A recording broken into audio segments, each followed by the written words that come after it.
ഉത്തർപ്രദേശിലെ സംഭാൽ കഴിഞ്ഞ രണ്ടാഴ്ചയിലധികമായിട്ട് വാർത്തകളിൽ നിറഞ്ഞു നിൽക്കുകയാണ്. അവിടെ ഒരു പള്ളിയിൽ സർവേക്ക് പ്രാദേശിക കോടതി അനുമതി കൊടുത്തു. അതിനെതിരെ പ്രദേശവാസികൾ രംഗത്തെത്തി. സർവേക്കെത്തിയ ഉദ്യോഗസ്ഥരെ തടഞ്ഞു. സംഘർഷമായി. ഏതാണ്ട് 5ഓളം പേർക്ക് ആ സംഘർഷത്തിൽ ജീവൻ നഷ്ടപ്പെടുന്ന ഒരു സാഹചര്യമുണ്ടായി. പള്ളി നിൽക്കുന്നയിടത്ത് മുൻപ് ഒരു അമ്പലമുണ്ടായിരുന്നു എന്ന വാദത്തിന്റെ അടിസ്ഥാനത്തിൽ ചില ഹിന്ദു സംഘടനകളാണ് കോടതിയെ സമീപിച്ചത്. അവിടെ സർവേ വേണം, അതിന്റെ നിജസ്ഥിതി കണ്ടെത്തണമെന്ന് ആവശ്യപ്പെട്ടുകൊണ്ടായിരുന്നു കോടതിയെ സമീപിച്ചത്. കോടതി സർവേക്ക് അനുമതി കൊടുത്തു. പിന്നീട് പള്ളി കമ്മിറ്റി സുപ്രീം കോടതിയെ സമീപിച്ചു. സുപ്രീം കോടതി തുടർ നടപടികൾ സ്റ്റേ ചെയ്തിരിക്കുകയാണ്.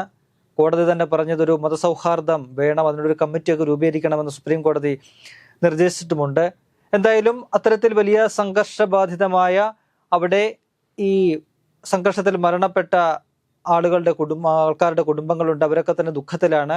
ആ പ്രദേശം സന്ദർശിക്കാനും അതിൽ ആ സംഘർഷത്തിൽ ദുഃഖിതരായിരിക്കുന്ന വ്രണപ്പെട്ടിരിക്കുന്ന ആളുകളെ കാണാനും അവരെ ആശ്വസിപ്പിക്കാനുമായിട്ട് ഇന്ന് കോൺഗ്രസ് നേതാവ്, ഉത്തർപ്രദേശിൽ നിന്നുള്ള MP, ഒപ്പം തന്നെ ലോക്സഭയുടെ പ്രതിപക്ഷ നേതാവ് രാഹുൽ ഗാന്ധിയും സഹോദരി പ്രിയങ്ക ഗാന്ധി MP-യും കോൺഗ്രസിന്റെ സംഘടനാ ചുമതലയുള്ള ജനറൽ സെക്രട്ടറി KC വേണുഗോപാൽ MP-യും ഉൾപ്പെടെയുള്ള സംഘം സംഭലിലേക്ക് പോകാനായിട്ട് യാത്ര തിരിച്ചു. അവിടെ സംഭലിൽ ഈ സംഘർഷത്തെ തുടർന്ന് മറ്റ് നേതാക്കളെയോ പ്രവർത്തകരെയോ ഒക്കെ തന്നെ അങ്ങോട്ട് പ്രവേശിപ്പിക്കാതിരിക്കാൻ അവിടെ നിരോധനാജ്ഞ പ്രഖ്യാപിച്ചിരിക്കുകയാണ്. കഴിഞ്ഞ കുറേ ദിവസങ്ങളായിട്ട് ഈ മാസം 10-ാം തീയതി വരെ നിരോധനാജ്ഞയുണ്ട്. ആ സാഹചര്യത്തിലാണ് രാഹുൽ ഗാന്ധിയും സംഘവും സംഭലിലേക്ക് പോയി അവിടെ സന്ദർശിക്കാൻ ഒരു തീരുമാനമെടുക്കുന്നത്. ഇന്ന് രാവിലെ 10:15 രാഹുലും പ്രിയങ്കയും KC വേണുഗോപാലും അടങ്ങുന്ന സംഘം ദില്ലിയിൽ നിന്നും യാത്ര തിരിച്ച് 11 മണിയോടുകൂടി ദില്ലി ഉത്തർപ്രദേശിന്റെ അതിർത്തി ഗാസിപ്പൂർ അതിർത്തിയിൽ എത്തുന്നു. എന്നാൽ അവിടെ പോലീസ് വൻ സന്നാഹവുമായിട്ട് അവിടെ സജ്ജമായിരുന്നു. ബാരിക്കേഡ് വെച്ചുകൊണ്ട് എക്സ്പ്രസ് ഹൈവേ ബ്ലോക്ക് ചെയ്തിരുന്നു. നേതാക്കളെ തടഞ്ഞു. അവിടേക്ക് പോകാൻ അനുവാദമില്ല എന്നറിയിച്ചു. 11 മണിക്ക് അവിടെ എത്തിയ ഈ സംഘം ഏതാണ്ട് 2 മണിക്കൂറോളം അവിടെ ആ അതിർത്തിയിൽ ചെലവഴിച്ചു. മുതിർന്ന പോലീസ് ഉദ്യോഗസ്ഥരുമായിട്ടൊക്കെ തന്നെ സംസാരിച്ചു. നിരവധി ഉപാധികൾ രാഹുൽ ഗാന്ധി അങ്ങോട്ട് വെച്ചു.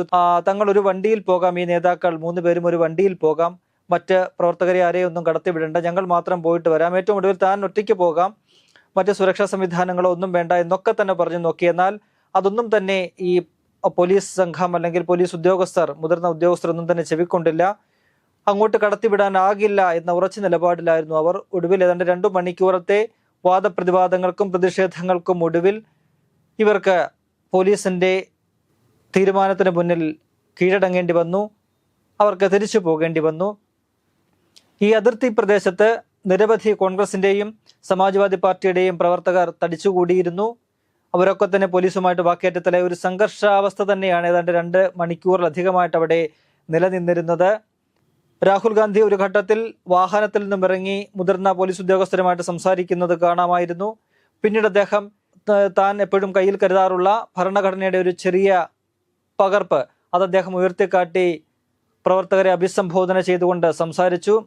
ഇപ്പോൾ അദ്ദേഹത്തിന്റെ പ്രധാനപ്പെട്ട ഒരു രാഷ്ട്രീയ ആയുധമാണ്, രാഷ്ട്രീയ എതിരാളികൾക്കെതിരായ ആയുധമാണ്, പ്രത്യേകിച്ചും BJP-ക്കെതിരായ ആയുധമാണ് ഈ ഭരണഘടന എന്ന് പറയുന്നത്. അത് ഉയർത്തിയാണ് അദ്ദേഹം കഴിഞ്ഞ തെരഞ്ഞെടുപ്പ് സമയത്തൊക്കെ തന്നെ പ്രചരണം നടത്തിയതും അദ്ദേഹം സത്യപ്രതിജ്ഞ ചെയ്തതും ഒക്കെ തന്നെ ആ ഭരണഘടനയുടെ അകമ്പടിയോട് അല്ലെങ്കിൽ അതിൻ്റെ ഒരു കൂട്ടോടു കൂടിയാണ്.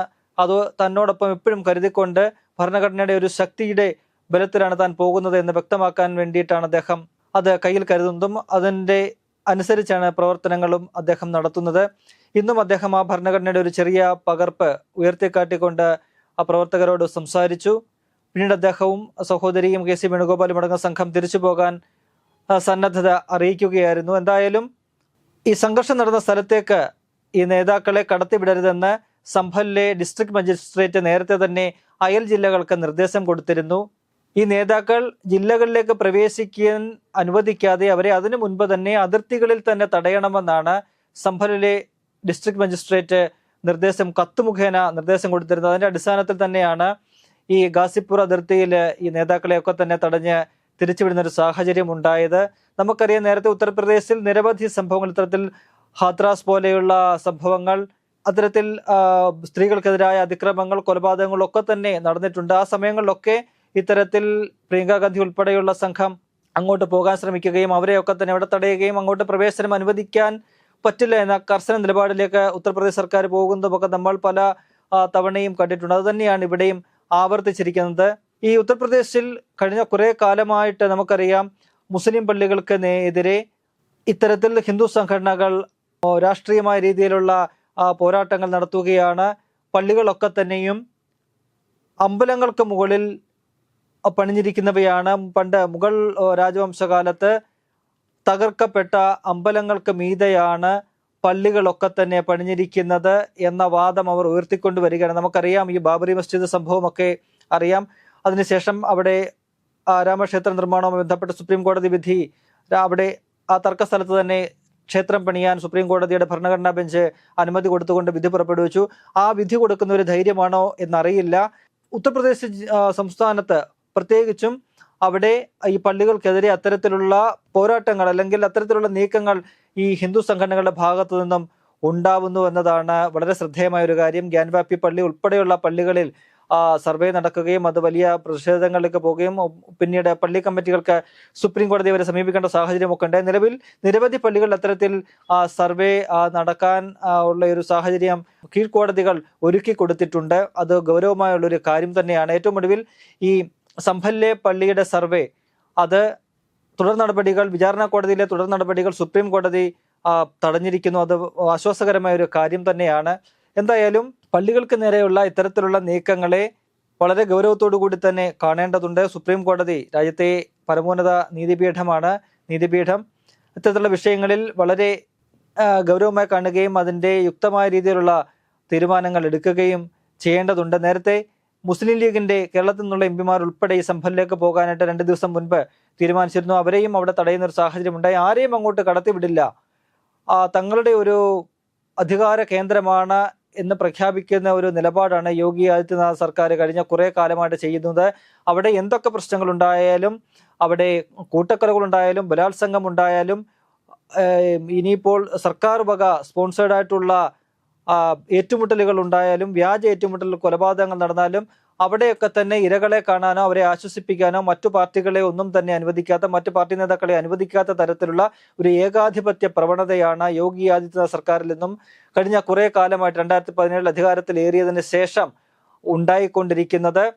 ആരെയും അനുവദിക്കില്ല, അവിടെ നിരോധനാജ്ഞ പ്രഖ്യാപിക്കുക, തങ്ങളുടെ ഒരു അധികാര കേന്ദ്രം അല്ലെങ്കിൽ ഒരു ടെറിട്ടറി എന്ന നിലയിലാണ് BJP അവിടെ ഭരണം നടത്തുന്നത്.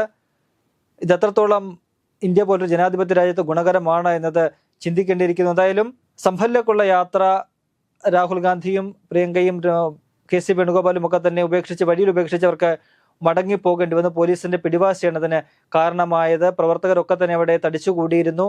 അവിടുത്തെ ഉത്തർപ്രദേശിന്റെ PCC അധ്യക്ഷൻ അജയ് റായ് പറഞ്ഞത് ഏത് വിധേനയും തങ്ങൾ അവിടെ പോകും, രാഹുൽ ഗാന്ധിയും സംഘത്തെ അവിടെ എത്തിക്കാനുള്ള നീക്കം നടത്തുമെന്നാണ്.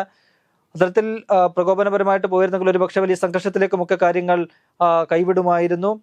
അതിനൊന്നും എന്തായാലും രാഹുലും സംഘവും തുനിഞ്ഞല്ല. അദ്ദേഹം ഇപ്പോൾ ലോക്സഭയുടെ പ്രതിപക്ഷ നേതാവ് കൂടിയാണ്. അപ്പോൾ ആ ഉത്തരവാദിത്വം കൂടി അദ്ദേഹത്തിനുണ്ട്. ലോക്സഭ പ്രതിപക്ഷ നേതാവായിരുന്നിട്ട് കൂടി അദ്ദേഹത്തെ കടത്തിവിട്ടില്ല എന്നൊരു കാര്യം മറുവശത്തുണ്ട്. അത് വേറെ ഗൗരവമായ ഒരു കാര്യമാണ്. എന്തായാലും അദ്ദേഹത്തിന്റെ ഭാഗത്തു നിന്നും പക്വമായൊരു നിലപാടുണ്ടായി. അത് വലിയൊരു സംഘർഷം ഇല്ലാതാക്കുന്നതിന് ഗുണകരമായിട്ടുണ്ട്. എന്തായാലും വരും ദിവസങ്ങളിൽ ഈ മാസം 10-ാം തീയതി വരെ അവിടെ നിരോധനാജ്ഞയാണ്. അതിനുശേഷം ഈ സംഘത്തിന് പോകാനുള്ള അനുമതി നൽകുമോ അല്ലെങ്കിൽ അവർ പോകുമോ എന്നുള്ള കാര്യങ്ങളൊക്കെ തന്നെ നമുക്ക് കാണേണ്ടതുണ്ട്. എന്തായാലും സംഭലിൽ നിലവിൽ നടക്കുന്നതൊന്നും തന്നെ അത്ര ശുഭകരമായ കാര്യമല്ല.